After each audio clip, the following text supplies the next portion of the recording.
Dan melihat perlawanan dari kubu Muldoko yang masih terus berlanjut, maka AHY pun mulai panik. Majlep, pasukan Muldoko serang balik anak SBY. Tukang begal itu yang paksain bocil jadi pimpinan partai, kurus partai aja nggak becus kok mau jadi cawapres. Ditulis oleh tim redaksi jurnal, dikutip dari berbagai sumber. Oh iya dong, kami akan melawan every step of the way. Jadi nggak bisa dibiarkan orang-orang begini. Begal partai semacam ini nggak bisa dibiarkan. Ada kudeta, tapi kan ini enggak gitu. Gimana caranya Muldoko mau mengambil alih pimpinan Demokrat gitu? Lagian kan Demokrat ini partai keluarga, partai arisan begitu ya. Ketuanya AHY, wakilnya Ibas, penasihatnya bapaknya sendiri, terus yang lain di pejabat-pejabat intinya itu kan semua keluarga Cikeas, keluarga Yudhoyono begitu. Apa yang ditakutkan dari seorang Muldoko? Cuma satu orang gitu, mau ngadepin yang banyak itu apa yang ditakutin gitu. Kepala Departemen Komunikasi dan Informatika DPP Partai Demokrat Pimpinan Jenderal Purnawirawan Muldoko, Saiful Huda Ems merespon sindiran Demokrat Agus Harimurti Yudhoyono atau AHY yang menyebut puluhan Jenderal Purnawirawan malu karena Muldoko membegal Partai Demokrat. Namun menurut kubu Muldoko justru Susilo Bambang Yudhoyono dan anak-anaknya lah yang membegal Partai Demokrat. Pembegal partai adalah mereka, SBY, AHY, dan Ibas adiknya, yang tanpa malu menguasai pucuk-pucuk pimpinan Partai Demokrat dan menyihir semua peserta Kongres Partai Demokrat 2020 untuk mau memilih anaknya sebagai ketua umum. Cetusnya, seperti dilansir cnnindonesia.com Jumat 7 April 2023. Lebih lanjut, ia menyebut jika SBY menyusun sendiri ADART Partai Demokrat yang dinilai hanya menguntungkan keluarganya. Bahkan ia menyebut pembegal partai adalah orang yang memaksakan anaknya yang masih hijau, bau kencur alias bocil, yang baru belajar bicara untuk bersama adiknya memimpin Partai Demokrat. Selain itu, dirinya menegaskan jika Muldoko bukanlah pembegal partai seperti tudingan Demokrat pimpinan AHY. Menurut dia, justru Muldoko ingin menyelamatkan Partai Demokrat yang dikuasai dan dikendalikan oleh seorang pelarian mayor yang dijadikan pemimpin karbitan oleh orang tuanya. Emang prihatin sih melihat kondisi Partai Demokrat kubu AHY. Demokrat di bawah kepemimpinannya hanya sekelas ormas yang sering nyinyirin pemerintah karena memang pemimpinnya masih anak-anak dan tidak memiliki pengalaman sama sekali di dunia politik. Jadi wajar jika banyak bapernya. Saya sempat mengulas ini beberapa waktu lalu, di mana saat SBY berusaha menjadikan AHY sebagai ketua umum partai. Kemudian AHY mengangkat SBY sebagai Ketua Majelis Tinggi Demokrat, sedangkan Ibas diangkat jadi salah satu wakil Ketua Umum Demokrat. Tapi disinilah lucunya, KLB ini harus mendapat persetujuan oleh Ketua Majelis Tinggi, yang mana adalah Bapak AHY sendiri. Jadi, anak dan bapak saling melindungi dan mempertahankan tahta, sama aja bohong. Makanya saya setuju ketika Saiful bilang ADART Partai Demokrat disusun sendiri oleh SBY karena ada maksud dan tujuan, yaitu untuk menguntungkan dia dan keluarganya sendiri. Makanya dia bilang Partai Demokrat tak lebih dari partai keluarga Cikeas. AHY juga disebut menarik uang setoran dari para pengurus partai dan para bakal caleg mulai dari daerah hingga pusat. Jadi wajar jika keluarga Cikeas ini disebut-sebut sebagai dalang utama pembegalan partai. Haduh, ngurus internal partai aja nggak becus dan berantakan. Kayak gini kok mau jadi calon wakil presiden? Bisa bubrah sistem pemerintahan kita. Maka dari itu, kita dukung saja langkah Muldoko. Sepanjang caranya benar dan sesuai dengan aturan perundang-undangan atau konstitusi, kalaupun pada akhirnya Demokrat jatuh ke tangan kubu Muldoko, berarti ini sudah takdir yang tidak bisa diganggu-gugat. Apa yang akan terjadi pasti akan terjadi. Toh politik tanpa Demokrat juga tidak masalah. Tidak akan kiamat, kalau kata Ganjar.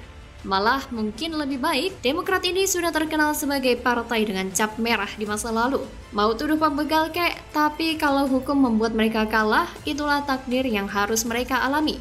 Apalagi Anas Urbaningrum bebas tanggal 11 April. Entah apa yang akan dia berikan pada Demokrat sebagai hadiah untuk kubu SBY. Semoga hadiahnya sangat mengejutkan hingga bikin SBY sekeluarga pusing 7 tanjakan. Bagaimana kalau menurut Anda?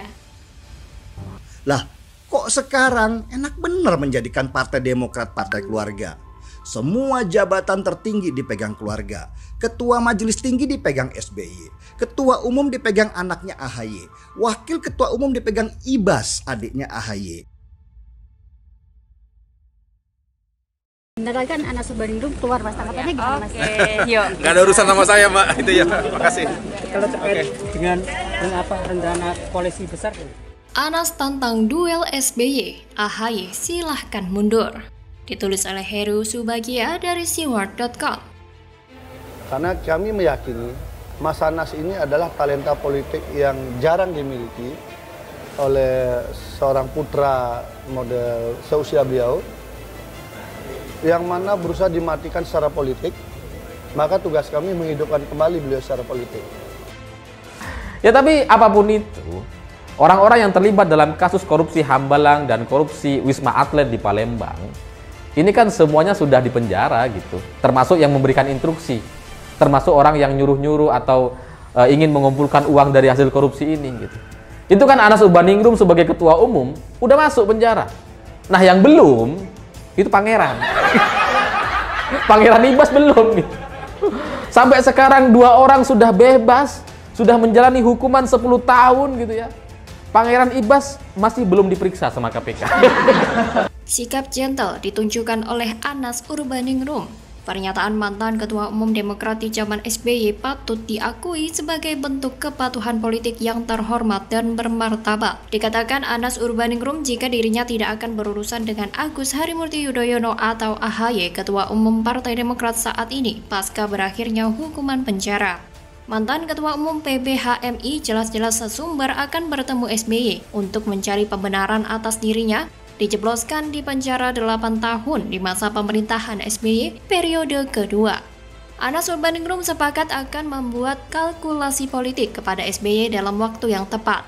Publik saat ini sedang menyoroti isu Ganjar Pranowo pasca penolakan tim Israel masuk ke Indonesia dan berakhir dengan polemik dirinya, akhirnya terjadi tergerusnya elektabilitas dirinya sebagai capres. Ketika polemik Ganjar berhasil diselamatkan oleh Jokowi dan pada akhirnya kehebohan pro dan kontra persepak bolaan landai. Di lain sisi muncul isu jika mantan Ketua Umum Partai Demokrat Anas Urbaningrum telah bebas dari lapas Sukamiskin pada Selasa 11 April 2023. Dari isu terbebasnya Anas Urbaningrum dari penjara, akhirnya isu tersebut berkembang biak ke arah isu yang jauh lebih seksi dan menggoda.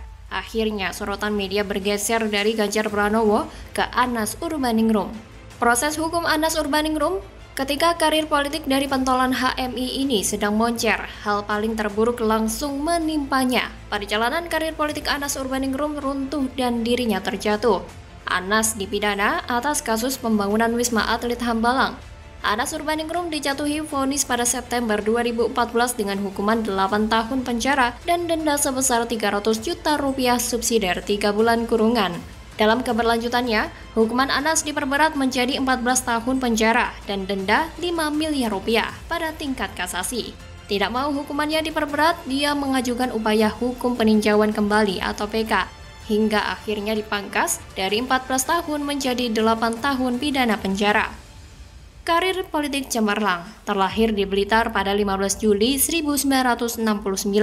Dalam riwayat perjalanan karir politik, mengasah kemampuan teori politik dengan mengenyam pendidikan tinggi di Universitas Airlangga. Dengan mengambil jurusan ilmu politik, ambisinya menekuni bidang ilmu politik semakin menjadi-jadi. Pada tahun 1992, studi S1 berhasil ditamatkan. Kemudian melanjutkan pendidikan pasca sarjana di Universitas Indonesia pada tahun 2000, Anas meraih gelar master bidang ilmu politik.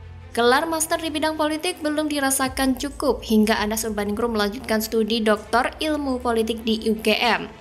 Rekam jejak pengalaman organisasi Anas Urbaningrum sungguh luar biasa. Dalam jejak karir organisasi, perjalanannya pertama kalinya menjadi bagian dari organisasi Gerakan Mahasiswa. Anas tercatat pernah menjadi Ketua Umum Pengurus Besar atau PB Himpunan Mahasiswa Islam atau HMI.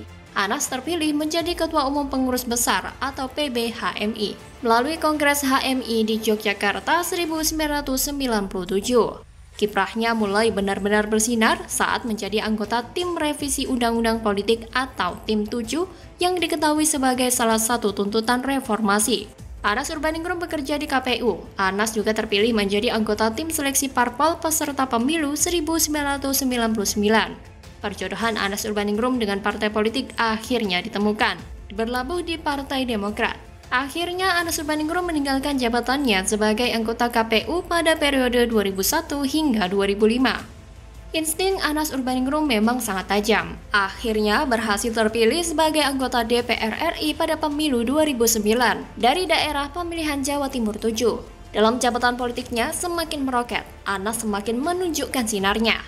Dia berhasil terpilih sebagai ketua fraksi Partai Demokrat di DPR RI periode 2009 sampai 2014. Terakhir kalinya karir politiknya sebelum tersandung skandal korupsi gratifikasi proyek Hambalang, Anas Urbaningrum mencapai karir politiknya sebagai Ketua Umum Partai Demokrat pada 2010 sampai 2013. Dalam Kongres Partai Demokrat yang diselenggarakan pada 20-23 Mei di Bandung, Jawa Barat, Anas Urbaningrum terpilih menjadi Ketua Umum mengalahkan calon kuat seperti Andi Malarangeng dan Marzuki Ali. Anas kemudian dilantik sebagai Ketua Umum dengan Edi Baskoro Yudhoyono sebagai Sekretaris Jenderal DPP Partai Demokrat untuk periode 2010 sampai 2015. Konflik SBY versus Anas Urbaningrum. Memanasnya hubungan Anas Urbaningrum dan SBY sejak dirinya terpilih menjadi Ketua Umum Partai berlambang Mercy itu di Kongres Bandung pada 2010 silam. Anas mengalahkan Marzuki Ali dan Andi Malarangeng. Anas dianggap SBY sebagai ketua umum partai yang sangat ambisius.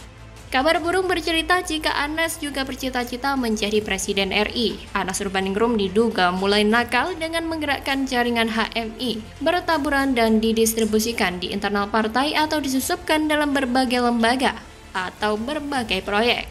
Kondisi itulah yang menyebabkan kekuatan SBY jika di suatu hari Anas Urbaningrum akan menjadi orang terkuat di Demokrat dan akan mengancam posisinya dan juga gerbong serta keluarganya.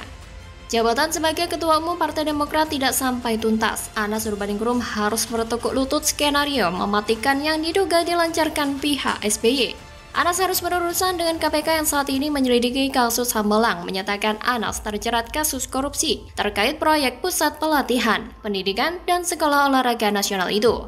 Berakhirnya jabatan sebagai Ketua Umum Partai serta merta karir politik tamat. Keterlibatan Anas dan kader dalam kasus itu membuat elektabilitas Partai Demokrat anjlok. Ini membuat para petinggi Demokrat meminta SBY yang menjabat presiden saat itu mendorong Anas untuk turun dari pucuk kepemimpinan. Akhirnya perjalanan politik Anas Urbaningrum betul-betul tamat pada tanggal 22 Februari 2013.